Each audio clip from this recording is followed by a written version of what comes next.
In A Song of Ice and Fire, there is a sense that the rightful king or queen of the Seven Kingdoms, fit to sit the Iron Throne, is not some opinion up to subjective interpretation of the masses or the nobility, but a traceable absolute that one or more omniscient entities, or pseudo-entities, keep track of. In this video, I plan to first outline the Targaryen dynasty's succession policies, then describe how the First War of Succession played out from an omniscient perspective, and lastly to the events of A Song of Ice and Fire and who should sit the Iron Throne. The history of the Targaryen royal dynasty is one of continually experienced new and interesting succession crises. Each sitting monarch, after the conqueror, experienced challenges to their rule, from without or within, and few, if any, of these kings could arrange a smooth transition of power to their chosen heir. Ironically, one of the only successions to occur smoothly was also the last, simply because there were no competing claimants left. They all died in the fires of Summerhall. Compounding this issue was in their attempt to unify a historically divided continent and reconcile multiple oppositional cultures, their rules of succession had been made up on the fly, while simultaneously respecting the ancient traditions of the hostile majority religion, the Faith of the Seven. Compared to the Andal culture of Westeros, Old Valyria, where House Targaryen originates, women were granted greater rights and freedoms, given their symbiotic importance in the incubation of dragon eggs, dragons being the source of Valyrian power. Often, Valyrian noblewomen would be given governorships of Valyria's many colonies. The Faith, by contrast, held that the husband had supremacy over the wife. Thus it would be unconscionable for a queen to rule over her husband and still produce heirs for dynastic succession. Despite this, both cultures exhibited contradictions. In even the Andal Westeros, keeping to the faith, in lacking male heirs, a female child could still become lady in her own right, and Aegon Targaryen, later known as the Conqueror, became Lord of Dragonstone and later King of the Seven Kingdoms, despite having an elder sister, Visenya. The latter can be explained if you understand that Valyrian succession law was not about who was the eldest child, but whomsoever claimed the largest dragon, which Aegon did. Once Aegon was crowned by the High Septon, the head of the Faith of the Seven, what was mostly practiced by House Targaryen in Westeros became Agnatic Primogeniture, in which sons, and their male descendants, have priority over brothers and their sons. Females are excluded almost entirely, as are any children not sired by a male Targaryen, regardless of sex. The precedent for ignoring women as candidates for monarch began with Visenya, continued when Rhaenyra's eldest child Rhaena was first ignored for her brother Aegon, and then Jaehaerys. Later, Jaehaerys expanded upon this by passing over his eldest grandchild Rhaenys, the queen who never was, after her father's untimely death, for his second son, Balon, who himself had only sons. After Balon's premature death, a council in 101 AC, after conquest, selected his eldest son, Viserys, over Rhaenys' own son, Laenor. This cemented the Agnatic preference. Disputes over succession, which didn't seek resolution through war, found it through consensus deliberations known as Great Councils, wherein the realm's nobility voted on the next monarch when the current order of succession was undesirable or a precedent was not established. Two early exceptions to these rules of succession occurred. The first was Maegor the Cruel, who during a faith militant uprising seized the throne over his elder brother Aenys' 3 sons, a temporary type of seniority which was undone when Maegor proved infertile and being so hated he was overthrown. The second was Queen Rhaenyra, the realm's delight, eldest child of King Viserys I, the latter of whom forged something that resembled absolute cognatic primogeniture, wherein the sex of a child does not matter, though in practice it was more of the old because I said so. This eventually resulted in civil war, as the faction supporting Rhaenyra and female-inclusive succession, known as the Blacks, came into conflict with another, advancing Viserys' eldest son Aegon II, and the doctrines of the Faith of the Seven. The latter seized upon the precedent, which secured Viserys I's own ascension in the Great Council of 101. The conflict, known as the Dance of the Dragons, resulted in the primary and secondary claimants on both sides dying with most of their dragons. To make things more complicated, the second most prevalent religion in Westeros, that of the Old Gods, which is based on the worship of a prehistoric arboreal hive mind with psychic abilities, has its own little hang-ups. Amongst them is that oaths and vows sworn in front of these white trees, known as heart trees, or weirwoods, are taken significantly more seriously. Also, blood sacrifices are made to these trees. Last video, I ended with the proposition that Sir Regis, a Kingsguard in the service to Aegon III, had his head magically exploded by the witch Alice Rivers. The reasonable explanation of a crossbow bolt or a bullet from a sling penetrating an eye were in fact incorrect.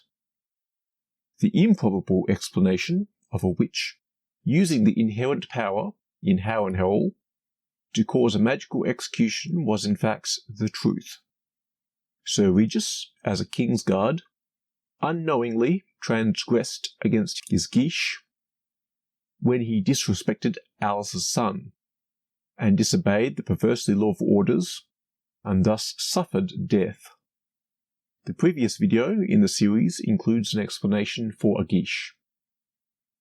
Large magical structures, like Harrenhal for instance, which are built from many weirwood trees, or potentially grown from them, in fact has its own awareness, and keeps track of vows made in its presence.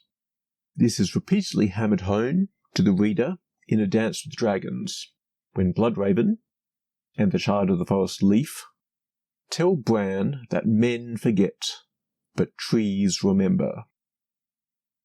Alice Rivers claims that this child is the son of Prince Aemond Targaryen, and hence the rightful king of the Seven Kingdoms.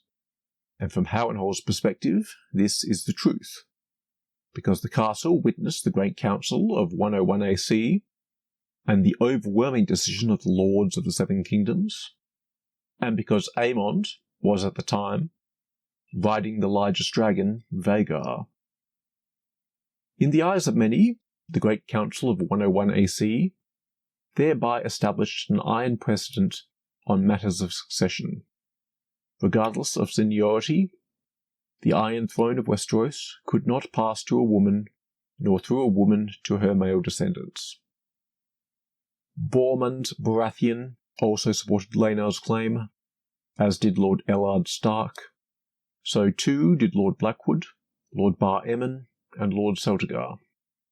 When we include House Velaryon in this vote, you see that houses who keep to the old gods, that is Stark and Blackwood, as well as houses of Valyrian descent, such as Baratheon and Celtigar, opposed the male-only rules of succession.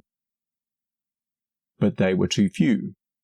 Tide was against them, and though the Maesters, who counted the results, never gave numbers, it was rumoured that the Great Council had voted 20-1 in favour of Prince Viserys.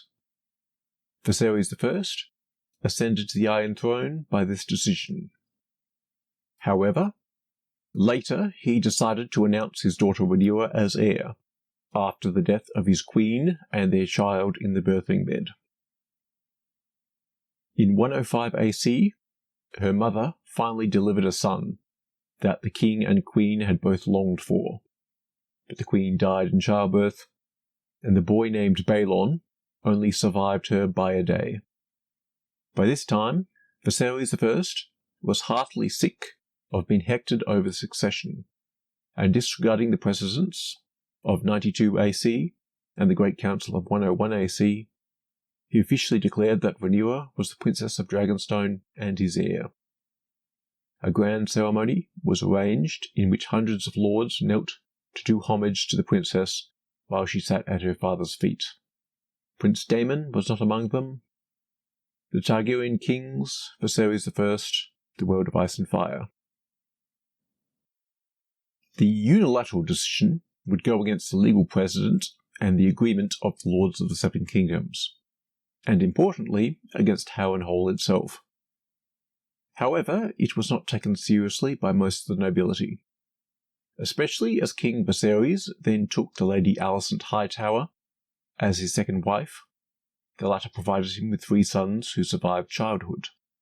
The eldest, Aegon, named for the conqueror, was expected to be named as heir by most of the houses which sided with Viserys during the Great Council. House Hightower was foremost amongst these. After Aegon came 2 spares, the princes Aemond and Daeron. Despite this, Viserys maintained Rhaenyra as heir. A note on House Hightower: the Hightowers are both amongst the oldest and wealthiest of noble families. They are a first-man house, who originally kept the old gods, but when the Andals came to Westeros, bringing with them the Faith of the Seven, House Hightower converted and became the most ardent of supporters. Their seat in the south, Oldtown, also hosts the home of the Faith of the Seven, whomst are generally hostile to the practices of old Valyria, for various reasons, the first among which Valyria drove the Andals out of their homeland, causing them to invade Westeros. The Hightower's castle, the Citadel, is home of the Maesters, the intellectual, medical, and communication specialists of Westeros. The Maesters are a scientific but anti-magic organisation, who seek to eradicate belief in magical entities, as well as actual magical entities. These 3 entities have a close relationship, and I would refer to them as the Oldtown Triad. Their relationship with House Targaryen is complicated, as whilst the Valyrian lineage and the magical abilities of the ruling dynasty conflict with the Oldtown Triad, House Targaryen unified the 7 kingdoms, except Dorne at this point, which allows the standardization of the faith and the Maesters into the old god holdouts, like the North. And perhaps most importantly, House Hightower, despite appearances, is deeply invested in magic, the understanding and control of it. Their partnership with the Faith and the Citadel is to ensure a monopoly on magic, not the eradication of it. Why is this relevant? Because the Great Council of 101 AC and its location, Harrenhal, were chosen by Jaehaerys I on advice from his son, Archmaester Vaegon. Vaegon, despite being a Targaryen, was apathetic towards his own family and heritage, and in him, the Oldtown Triad found a useful ally, or at least a go-between. And someone in this alliance would realise the significance of reaching a decision in sight of the twisted magical construct that is Harrenhal. The decision, made in the Great Council, already coincided with the doctrines of the faith. Being performed in front of a heart tree, of sorts, would bind the worshippers of the old gods, though you see the houses which keep the old gods oppose this decision, wisely or no. And a small point, raised in Viserys' favour, was that he was the last rider of Balerion the Black Dread, the largest dragon of House Targaryen and the crowning symbol of Valyrian power. Whilst proximity favoured Viserys, he was also the last Targaryen prince to ride Balerion before the dragon's death in 94 AC. The Targaryen kings, Jaehaerys I, the world of ice and fire. Riding Balerion was the factor which allowed Aegon I to rule over his elder sister Visenya, and Maegor to seize power over his nephews. After Rhaenyra's daughter, Rhaenyra, named Arya because they were identical twins and they swapped identities, died from an ill-conceived attempt to claim Balerion, Jaehaerys later locked Balerion away in the Dragon Pit, a prison for dragons, essentially. Viserys' mother, Alyssa, was steered away from claiming Balerion herself, eventually allowing Viserys to claim the old and feeble dragon. Symbolically, not small precedents, both as right to rule, but rejection of women. During the dance, both Queen Rhaenyra and King Aegon II were killed, as were all their children from each of their first marriages. Prince Aemond was slain by Prince Daemon, the brother of King Viserys, in the mutually assured destruction of dragon-on-dragon combat over Harrenhal. Prince Daemon's body was never found. The childless teenager, Prince Daeron, was killed in a three-way dragon fight between himself, one of Rhaenyra's loyalists, and a traitor of dubious loyalty. Rhaenyra's sons, by her second marriage, to her uncle Daemon, survived, though to the realm only the eldest, the child Aegon, later crowned the third of his name, remained, resolving the issue of succession. Betrothed to Aegon II's surviving daughter, as a reconciliation candidate, ending the civil war. However, as witnessed by Prince Daemon before the fatal aerial duel, Prince Aemond had impregnated the witch Alice Rivers, whom he had referred to as his lady, suggesting the pair had become married with Harrenhal as their witness. The prince helped his woman down from Vhagar's back, then turned to face his uncle. "Nuncle, I hear you have been seeking us." "Only you," Daemon replied. "Who told you where to find me?" "My lady," Aemond answered. "She saw you in a storm cloud, in a mountain pool at dusk, in the fire we lit to cook our suppers. She sees much and more, my Alice. You were a fool to come alone." Early in the conflict, Prince Aemond entered in marriage negotiations with House Baratheon, agreeing to take to wife one of new Lord Borros's daughters. We have no record of which daughter Prince Aemond finally decided on, save that it was not Maris. Munkin writes that the prince and Lord Borros were haggling over dates and dowries on the morning Lucerys Velaryon appeared. The Dying of Dragons, A Son for a Son, page 419, Fire and Blood.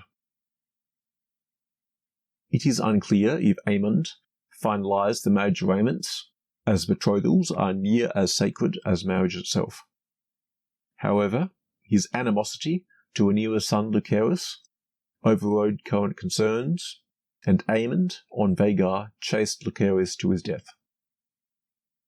But if Aemond did not consummate his marriage to the Baratheon girl, it is possible that a new marriage to Alice Rivers would in fact be true, and the son they produced would indeed be his lawful heir, and incidentally, above Aegon III in the line of succession. The resolution of the dilemma was not covered in Fire and Blood, but Aegon's claim to the Iron Throne would only be secured after the death of this unnamed boy. In doing so, precedent of Grand Council 101 would be upheld, Aegon's inheritance not coming from his mother Rhaenyra, but in fact his father of Daemon, after Viserys' male descendants all expired. Before coming to the current succession crisis, another major succession crisis needs to be summarised. Aegon III, with his queen Rhaenyra, produced 2 sons and 3 daughters.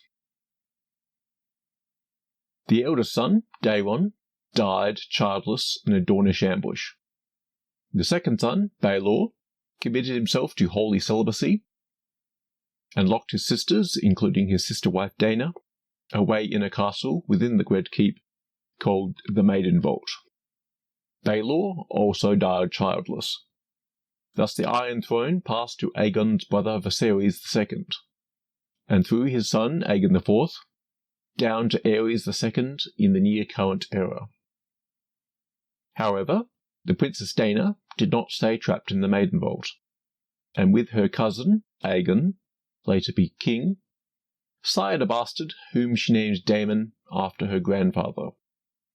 Daemon Waters, unlike his true-born brother Daemon II, was so beloved of his father Aegon that he was bestowed with the family sword Blackfyre, a blade of Valyrian steel, and legitimized upon Aegon IV's deathbed. Daemon Waters renamed himself Daemon Blackfyre for the blade, and eventually staked his claim on the Iron Throne.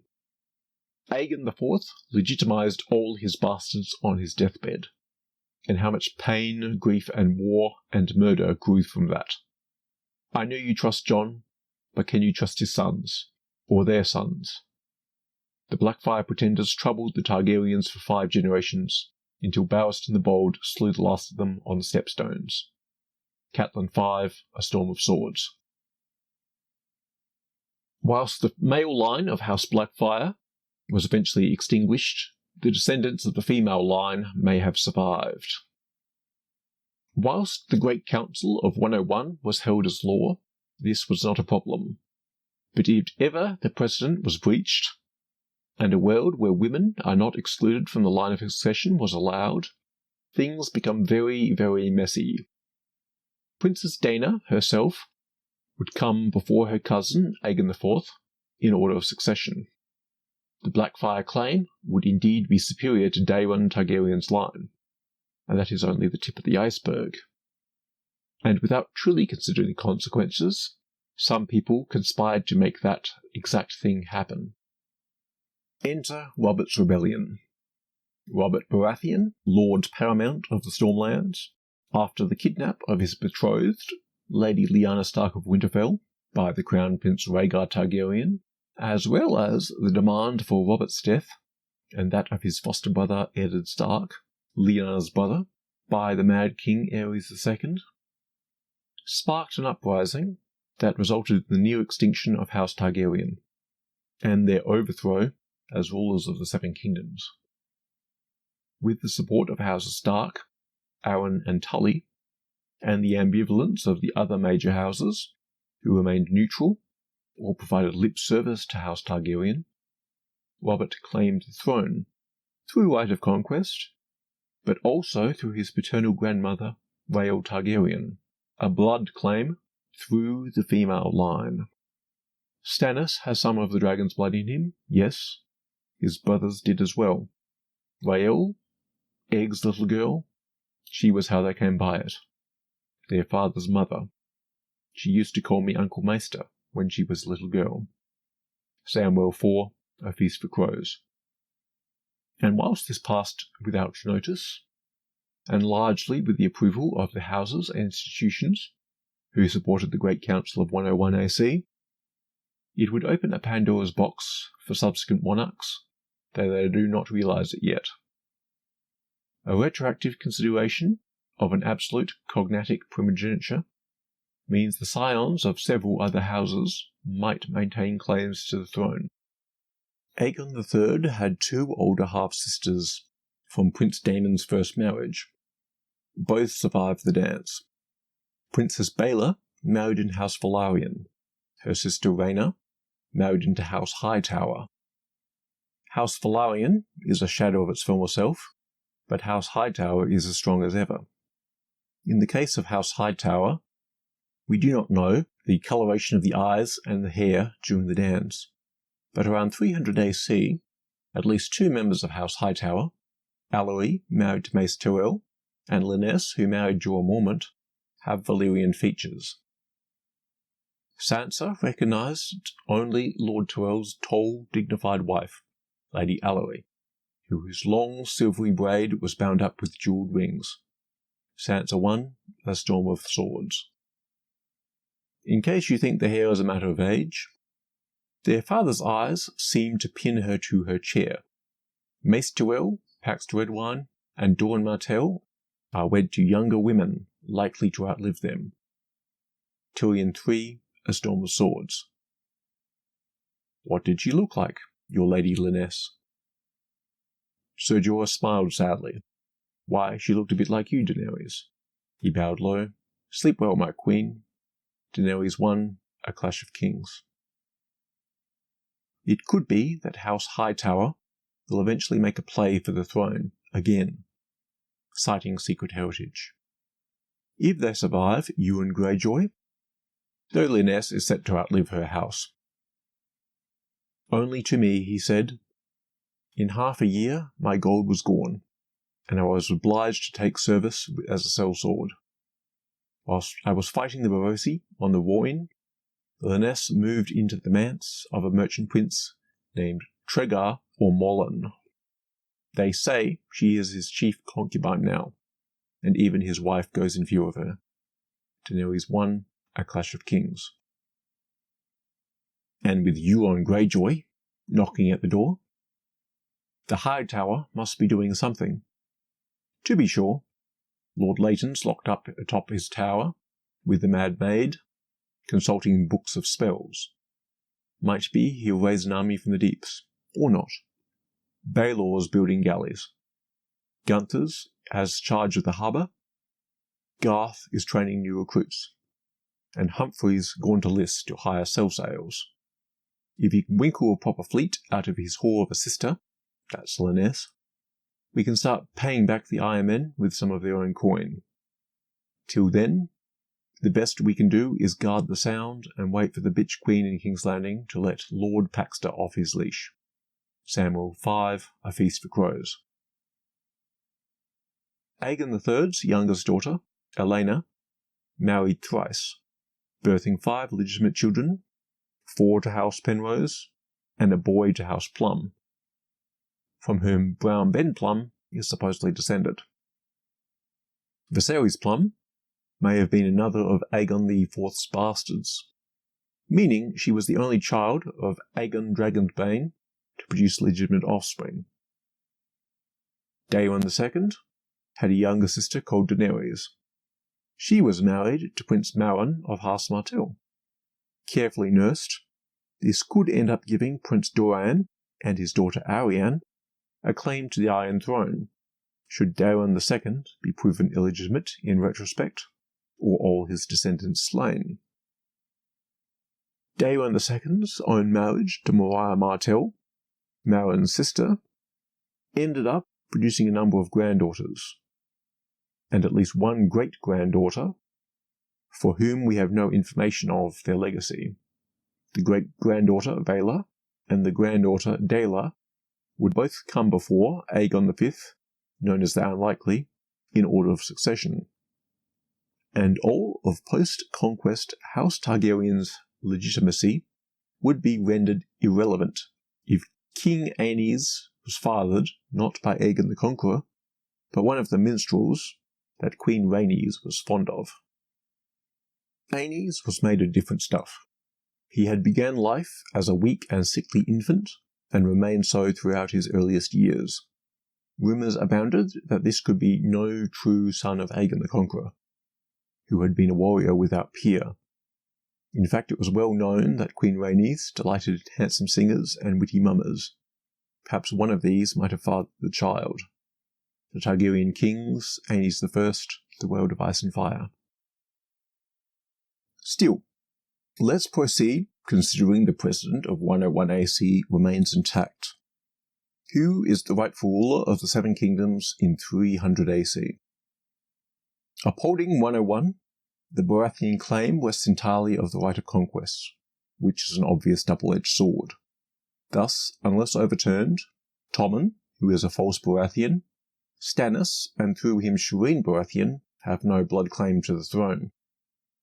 King Aerys II, last Targaryen to sit the Iron Throne, sired 3 children, 2 sons, Prince Rhaegar and Viserys III, and a daughter, the Khaleesi Daenerys.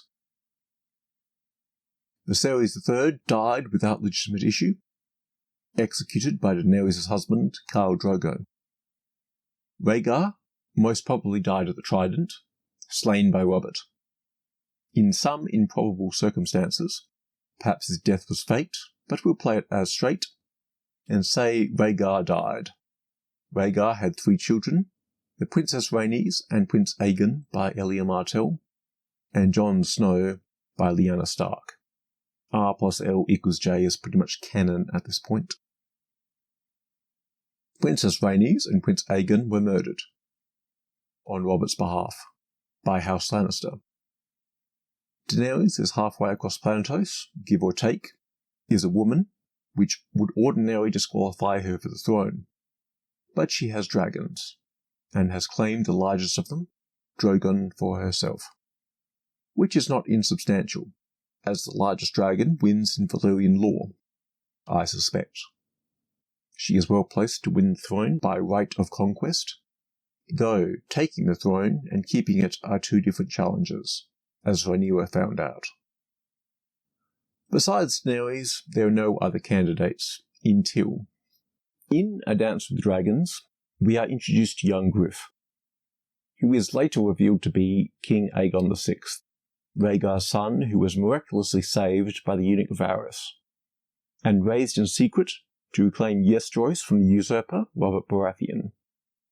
He would indeed be a legitimate successor to Aerys and bring about the restoration of House Targaryen. However, a few factors lead many to believe that he is in fact a scion of House Blackfyre, through the female line. The purple and silver gold hair, which he seems to mask under the Tyroshi blue high dye, are classic Valyrian features. Too Valyrian, in fact. Aegon is supposed to be half Martell. Daeron II, who married Maria Martell, fathered 4 sons, the oldest of which, Prince Baelor Breakspear, acquired the brown eyes and dark hair of his mother. Daeron's middle 2 children we have no description of. His youngest, Maegor, has the silver gold hair and purple eyes. Lacking further data, the likelihood is split evenly between either coloration or combination of both. In any case, the more suspicious crack in the facade is Illyrio Mopatis, a Serra, from a Lysini pleasure house, a name which sounds like Sarah, the name of a Targaryen princess who ran off to Lys a couple 100 years prior, and he dotes upon young Griff, suggesting young Aegon is in fact his son by Serra. Serra may have been a female descendant of House Blackfyre, and Varys, Illyrio's confederate, is likely related, explaining both their motives for helping young Griff. They hope to put one of their own on the throne. The problem is, Aegon Blackfyre cannot claim the throne, which explains the lie. The Blackfyre claim comes through the female line, and 101 disallows this. Thus the guise of Aegon VI, of his name, son of Prince Rhaegar, the Mama's Dragon.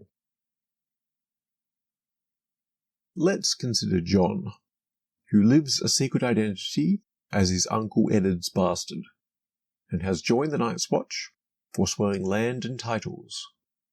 As discussed in previous videos, Jon, regardless of his parentage, is a bastard, seeing as Rhaegar had a consummated marriage with Elia Martell. Without a very complicated and improbable explanation, involving glamours, a child of the forest, faking his death, and the faceless men, Rhaegar couldn't marry Lyanna legitimately in the eyes of the faith. However, we see with Prince Aemond, during the dance, his marriage to Alice Rivers at Harrenhal seemed to supersede whatever arrangement he had with Lord Boris Baratheon. It is possible that if Rhaegar and Lyanna performed a ceremony during the tourney of Harrenhal, from the old god's view of things, Jon is the rightful heir. Furthermore, from Jon's time amongst the wildlings and his relationship with Ygritte, we see that kidnapping your bride is considered the fair, even preferred ceremony. Though being serious, the rest of Westeros wouldn't know or care. With Eddard's death, the only credible witness to Jon's heritage died. Howland Reed, while technically a lord, isn't viewed with the same legitimacy by anyone south of the Neck, or few enough above it. And Jon has forfeited his claims by joining the Night's Watch, and in the end of A Dance with Dragons is dead. Though, in A Song of Ice and Fire, that isn't the impediment it usually is. It is established that Jon, along with the Stark children, are skin changers, and specifically wargs, merging consciousness with wolf or direwolf, and that when a skin changer dies, they can transfer their consciousness into their animals, a werewood, or even, with effort, another human. They say you forget, Hagon told him, a few weeks before his own death. When the man's flesh dies, his spirit lives on inside the beast, but every day his memory fades, and the beast becomes a little less warg and a little more wolf, until nothing of the man is left and only the beast remains. Valyria knew the truth of that. When he claimed the eagle that had been Orell's, he could feel the other skin changer raging at his presence. Orell had been slain by the turncloaked crow Jon Snow, and his hate for his killer had been so strong that Valyria found himself hating the beastling boy as well. He had known what Snow was the moment he saw the great white direwolf stalking silent at his side. One skin changer can always sense another. Mance should have let me take the direwolf. There would have been a second life worthy of a king. He could have done it. He did not doubt.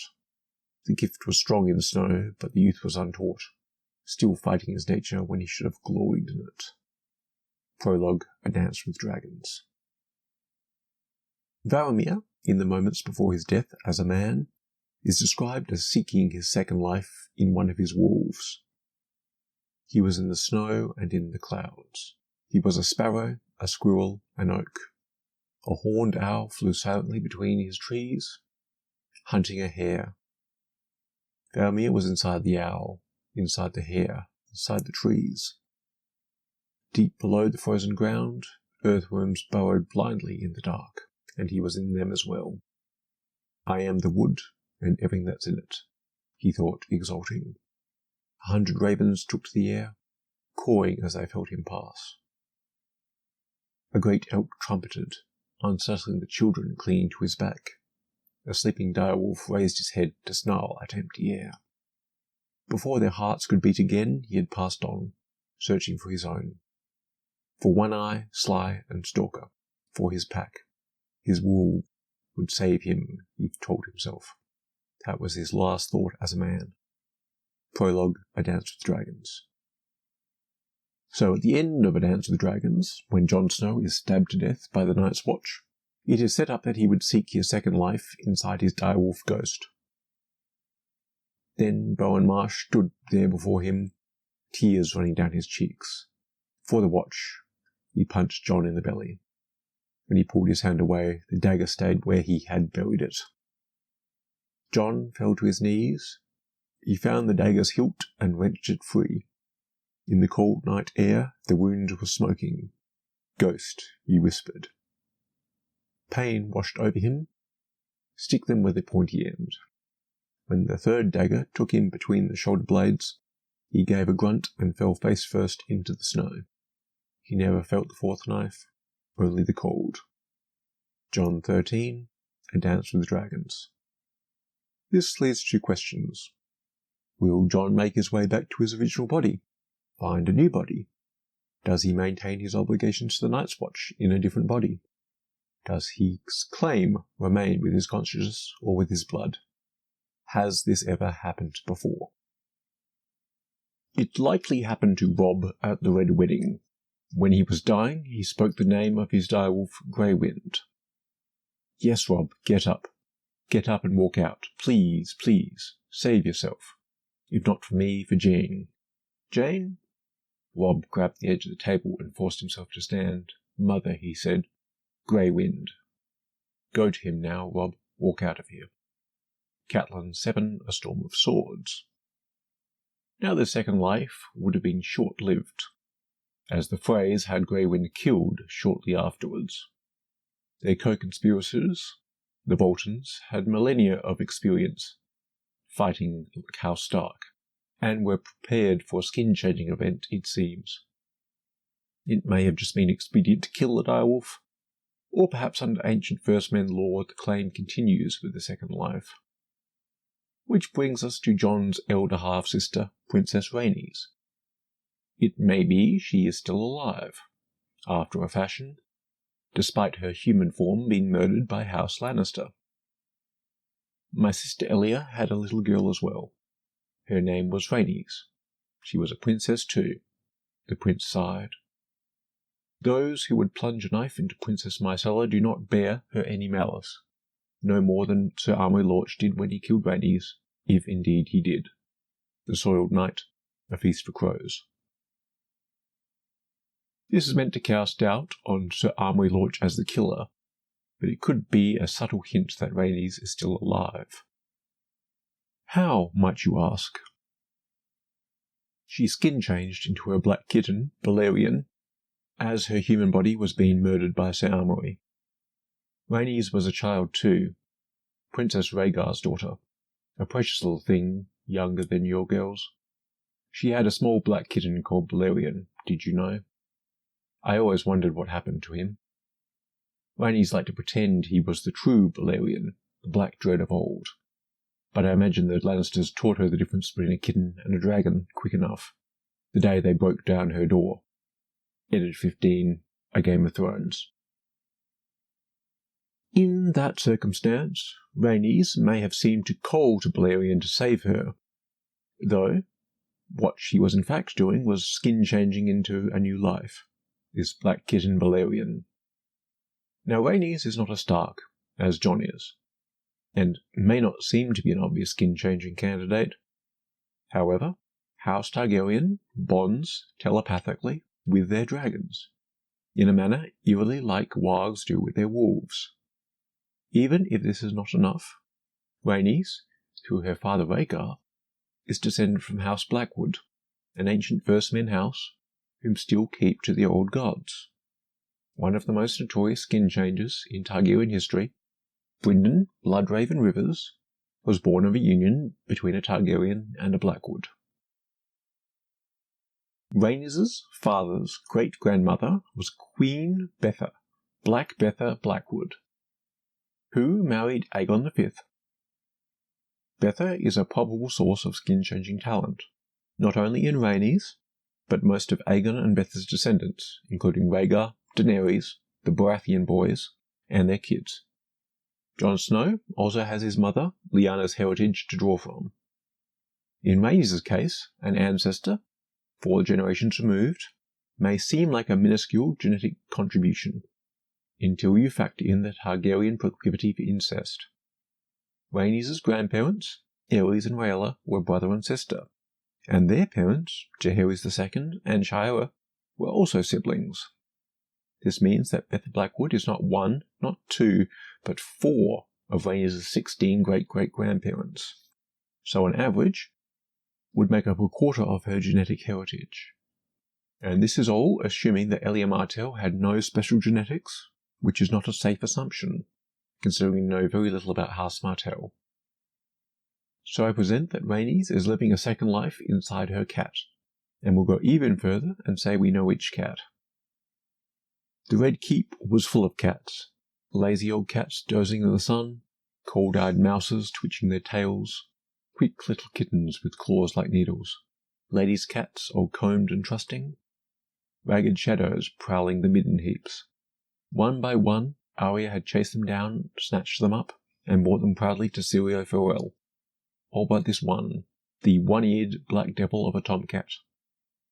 That's the real king of the castle right there, one of the gold cloaks told her. Older than sin and twice as mean. One time the king was feasting the queen's father, and that black bastard hopped up on the table and snatched a roast quail right out of Lord Tywin's fingers. Robert laughed so hard he was like to burst. You stay away from that one, child. Arya 3, A Game of Thrones. Balerion was a male, black kitten, and a cat can live more than 15 years, and this cat gets a mention at the very end of A Dance with the Dragons in the epilogue. The king seemed happier than Kevan Lannister had seen him in a long time. From soup to sweet, Tommen burbled about the exploits of his kittens, whilst feeding them morsels of pike off his own royal plate. The bad cat was outside my window last night, he informed Kevan at one point. But Sir Pounce hissed at him and he ran off across the roofs. The bad cat, Sir Kevan said amused. He is a sweet boy. An old black tomcat with a torn ear, Cersei told him. A filthy thing and foul-tempered. He clawed Joff's hand once. She made a face. The cats keep the rats down, I know, but that one, he's been known to attack ravens in the rookery. Epilogue, A Dance with the Dragons. Sir Pounce is one of Tommen's kittens. He's also a black kitten, which may mean he is one of Rhaenys' descendants. Marjorie's clumsy attempts at seduction were so obvious as to be laughable. Tommen is too young for kisses, so she gives him kittens. Cersei rather wished they were not black, though. Black cats brought ill luck, as Rhaegar's little girl had discovered in this very castle. Cersei 5, A Feast for Crows. This leads to the joke that Sir Pounce is Azor Ahai, the prince that was promised.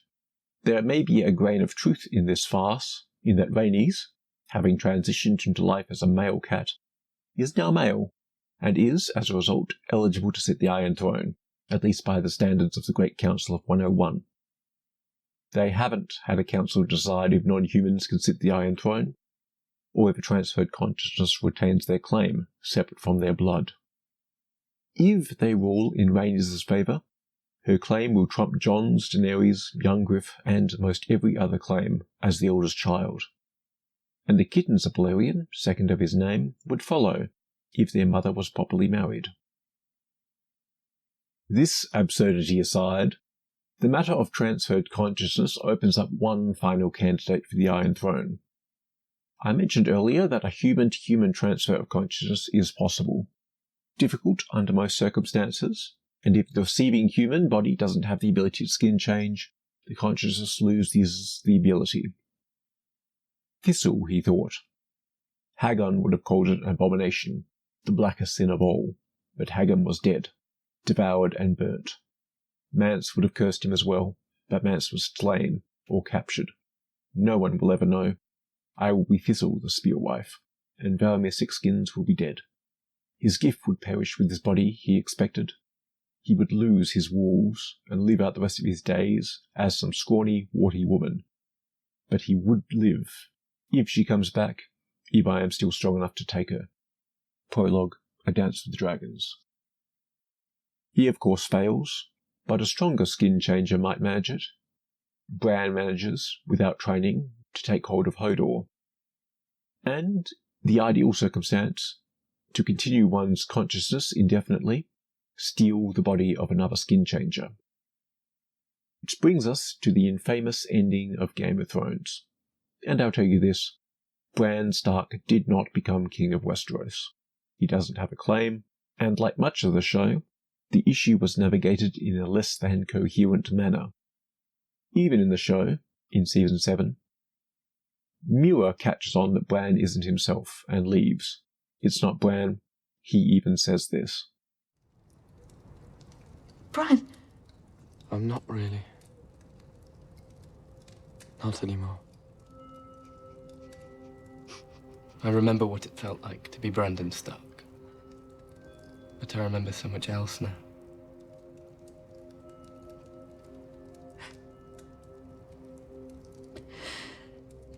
You died in that cave. But there is someone else who would.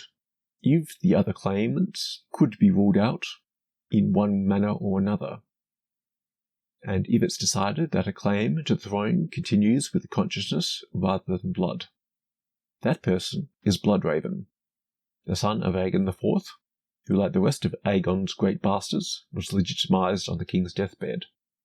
Thus, while intended for Daemon Blackfyre to succeed him, Aegon the Unworthy opened this door for Brynden Rivers to assume the throne. The time for what? For you to become me. But am I ready? No. This turn of events, I suspect, was strongly inspired by H.P. Lovecraft's short story, The Thing on the Doorstep. The novel, told from the point of view character Daniel Upton, relates the life and death of his friend Edward Derby. Derby marries a classmate at Miskatonic University named Asenath Waite, whom both share an interest in the occult. After a few years, Derby is noted to act heavily out of character, which concerns his friends. Now and then, it seems, Edward was observed to wear an expression and do things wholly incompatible with his usual flabby nature. For example, although in the old days he could not drive a car, he was now seen occasionally to dash in and out of the old Crown-in-Shield driveway, with Asenath's powerful Packard, handling it like a master, and meeting traffic engagements with a skill and determination utterly alien to his accustomed nature. Chapter 3, The Thing on the Doorstep. Things come to a head when Derby reveals that Asenath would periodically make use of his body against his will. What is made further clear by digging into the Waite family history is that her father, Ephraim Waite, very likely possessed Asenath when he was dying, and wants to migrate into Edward Derby as his daughter cannot properly contain his consciousness and is beginning to degrade. Asenath? Is there such a person? Why did they half think there was poison in old Ephraim's stomach? Why do the Gilmans whisper about the way he shrieked like a frightened child when he went mad, and Asenath locked him up in the padded attic, room where the other had been? Was it old Ephraim's soul locked in? Who locked in whom? Why had he been looking for months for someone with a fine mind and a weak will? Why did he curse that his daughter wasn't a son? Tell me, Daniel Upton, what devilish exchange was perpetrated in the House of Horror, where the blasphemous monster had his trusting, weak-willed, half-human child at his mercy? Didn't he make it permanent? As she'll do in the end with me. Chapter 4, The Thing on the Doorstep. Eventually Asenath, or Ephraim, or the family eldritch horror Camog, ends up permanently in Edward. Edward's consciousness has its last gasp inside of Asenath's decaying body, where he begs his friend Daniel to destroy his wayward form. Since Martin has clearly drawn inspiration from Lovecraft, I would append my prediction with the possibility that Bran ends up in Hodor, instead of just dying, for a time at least. Bran is demonstrated to be weak of will, though Jojen tries to train him otherwise, and may be Bloodraven's perfect victim. I won't, I promise. The boy promises, will the wolf remember? You run with Summer, hunt with him, kill with him, but you bend to his will more than him to yours. I just forget, Bran complained. I'm only 9. I'll be better when I'm older. Even Florian the Fool and Prince Aemond the Dragon Knight weren't great knights when they were 9. That is true, said Jojen, and a wise thing to say, if the days were still growing longer. But they aren't. You are a summer child, I know. Tell me the words of House Stark. Bran won a Storm of Swords. Though it may be that Bloodraven would make a play for Jon first, as Jon has the more compatible heritage, being part Blackwood himself, and 2 working legs besides. Melisandre has a vision that Bloodraven is the real enemy. The girl, I must find the girl. The grey girl on the dying horse. Jon Snow would expect that of her, and soon. It would not be enough to say the girl was fleeing. He would want more. He would want the when and the where, and she did not have that for him. She had seen the girl only once. Girl grey as ash, and even as I watched she crumbled and blew away. A face took shape within the hearth. Stannis, she thought. For just a moment, but no, those were not his features. A wooden face, corpse-white. Was this the enemy? 1,000 red eyes floated in the rising flames. He sees me. Besides him, a boy with a wolf's face threw back his head and howled.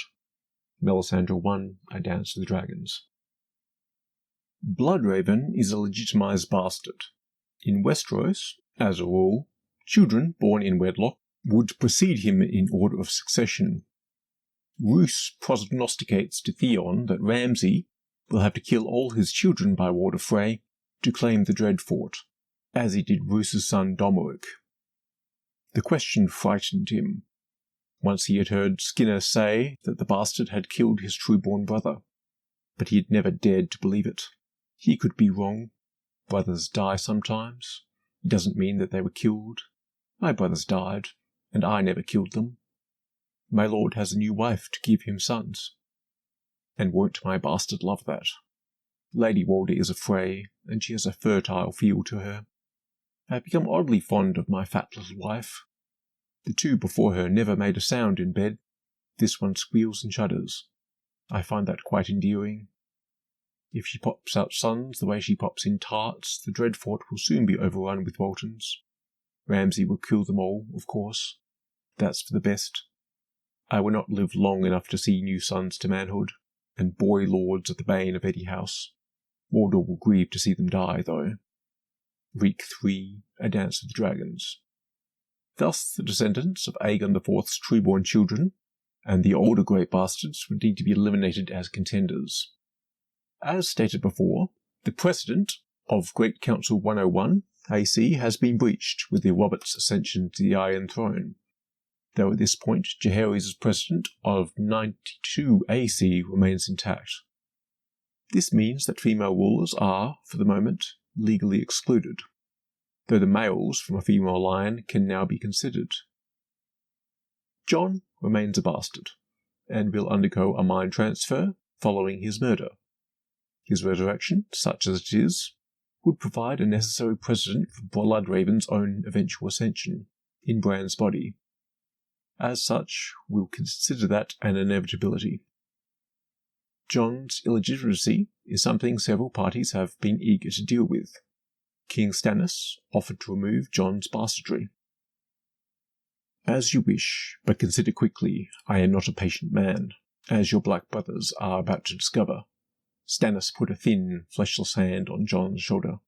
Say nothing of what we have discussed here today, to anyone, but when you return, you need only bend your knee, lay your sword at my feet, and pledge yourself to my service, and you shall rise again as Jon Stark, Lord of Winterfell. Jon 11, A Storm of Swords. It is speculated that King Robb sought to legitimize Jon in his will. Robb stood, and as quick as that, her fate was settled. He picked up a sheet of parchment. One more matter. Lord Balon has left chaos in his wake, we hope. I would not do the same. Yet I have no son as yet. My brothers Bran and Rickon are dead, and my sister is wed to a Lannister. I have thought long and hard about who might follow me. I command you now, as my true and loyal lords, to fix your seals to this document, as witnesses to my decision. A king indeed, Catelyn thought, defeated. She could only hope that the trap he'd planned for Moat Cailin worked as well as the one he'd just caught her in. Catelyn 4-5, A Storm of Swords. Should this come to pass, and should someone of note verify whom his father was, Jon would jump to the head of the line of succession, in an actual sense. He would provide many of the precedents for Brynden River's own ascension, hence would only be eliminated after assuming a throne. Balerion II is still technically king, though in a practical sense, very little would be left of Rhaenys to even verify their claim. Should someone even think to communicate with the cat? Might this be the mission Arya has been trained for in the House of Black and White? Have many assassins before met ill fates trying to end the reign of the Black Cat? Young Griff would be perceived to have a better claim than Jon, but it is a false claim, which may fall apart under scrutiny. His actual claim to the throne, through the female descendants of Daemon Blackfyre, would come after Jon Targaryen, and anyone else from the lines of first Daemon II and second his sister Daenerys, who married into House Martell. His claim would still come ahead of Bloodraven's, as Brynden Rivers was the second youngest of the great bastards. Stannis draws his claim through Rhael. However, Jaehaerys II was the senior line, through whom was born Jon and Daenerys. His claim is likely to end with him, unless one of his brother's natural children is legitimized, but that is unlikely. In A Storm of Swords, Stannis tells Davos that he considered Rhaenyra the pretender in the dance. It has always been so. I am not a cruel man, Sir Davos. You know me, have known me long. This is not my decree. It has always been so, since Aegon's day and before. Daemon Blackfyre, the brothers Twain, the Vulture King, Grand Maester Harrenhal. Traitors have always paid with their lives, even Rhaenyra Targaryen. She was daughter to one king and mother to two more, yet she died a traitor's death for trying to usurp her brother's crown. It is law, Davos, not cruelty. Davos 4, A Storm of Swords. However, in the Winds of Winter sample chapter, we see that Stannis has come round to the idea of his daughter Shireen succeeding him, which may mean he would need to change the law, or he doesn't interpret the Westerosi succession law as absolute cognatic, but as a sort of agnatic cognatic succession, wherein females are allowed to inherit only in absence of brothers or their descendants. The knight hesitated. Your Grace, if you are dead, you will avenge my death and seat my daughter on the Iron Throne, or die in the attempt. Sir Justin put one hand on his sword hilt. On my honour as a knight, you have my word. Theon 1, The Winds of Winter. Now we know Shireen will not be the one to break the precedent of 92 AC, because she will be immolated by Stannis, one of the 3 events the show was allowed to depict, if extremely inaccurately. We'll talk about that in a different video. But many factions are angling to get a female candidate on the Iron Throne. Asha Greyjoy needs to promulgate female inclusive succession laws in the Iron Islands, so that she may succeed Theon if she can manage to help him overrule the decision of the Kingsmoot. Theon, likely castrated, cannot continue the Greyjoy line, and she doesn't care for her paternal uncles. Thus Asha might encourage Stannis to implement a change in the law, ensuring Shireen's possible ascension to the Iron Throne, thus providing support for her assumption of the Seasown chair. Daenerys obviously has the best chance. 3 dragons and the daughter of the most recent recognised Targaryen king, though the dragons are the more important part. Assuming she doesn't defer to Jon or young Griff, considering her infertility or the belief in such, as stated by Miri Mazdura's words. She would break 92 AC by assuming the throne, and might simply hold it by force. However, if she wishes to hold it, having a solid legal basis and buy-in from most of the nobility is a must. Cersei desires to inherit Castle Rock at the least, and even to assume the Iron Throne herself. So she is deeply interested in reforming succession law. Her son Tommen sits the chair, but should he die, the Dornish might prevail upon her to raise Myrcella to queen in her own right. However, this play by Doran is a trap. Along with Myrcella and her betrothed Trystane, Doran sent 2 of Oberyn's sand snakes, Nymeria to assume his seat on the Small Council, and Tyene to interface with the Faith Ascendant under the High Sparrow. Nymeria might easily persuade Tommen, through Cersei, to implement Dornish succession law, so that the eldest child comes first, not just the eldest son. And she might, Cersei might, if only to spite the Tyrell family. Unfortunately, House Martell wants to put their own candidate on the Iron Throne, and through their ancestor, Princess Daenerys, have a claim to that throne, but only if all of Daemon's descendants are dead, or if Daemon was proved illegitimate, conceived adulterously by Aegon's younger brother, Aemond the Dragon Knight. A bit of a slippery slope, but the accusation against Daemon was quashed in trial by combat. Should the books play out like the show, in that trial by combat is declared illegal, retroactively, House Martell might eliminate Jon, Daenerys, and the Baratheons, true and false, from the succession, and thus Prince Doran would become king, with Arianne as his heir. Even if they couldn't promulgate Dornish succession law unto the rest of the 7 kingdoms, Doran and his surviving sons would have the superior claim, and they would come before Bloodraven in any event. House Martell would need to be careful about implementing an absolute cognatic succession retroactively, however. Other candidates would have a superior claim in that case. Lord Philip of House Plum and his sons Dennis, Peter and Harwin would have a senior claim through the Princess Elaena, daughter of Aegon III, and after them, scions of House Penrose, though the Lord was sickly and failing during a clash of kings, and his son, Sir Courtenay, was killed at Storm's End. We do not know of any other members of that family. Now, Lord Monteris of House Valyrian, an orphaned boy of 6, and then Lord Leighton of House Hightower would have claims through Princess Daemon's daughters, Baela and Rhaena, respectively. Though they're half-brothers, Aegon III and Viserys II's claims, and that of their descendants, would beat the twin sisters in basically all circumstances. Either females are excluded from succession, and Daemon's male children inherit, or Rhaenyra has the superior claim, and her surviving children inherit. These houses might find recourse in Daemon's marriage to Rhaenyra being illegal, as it was performed in Valyrian fashion, but that would be a long shot. And they would be behind Bloodraven, most likely, thus not of concern, immediately.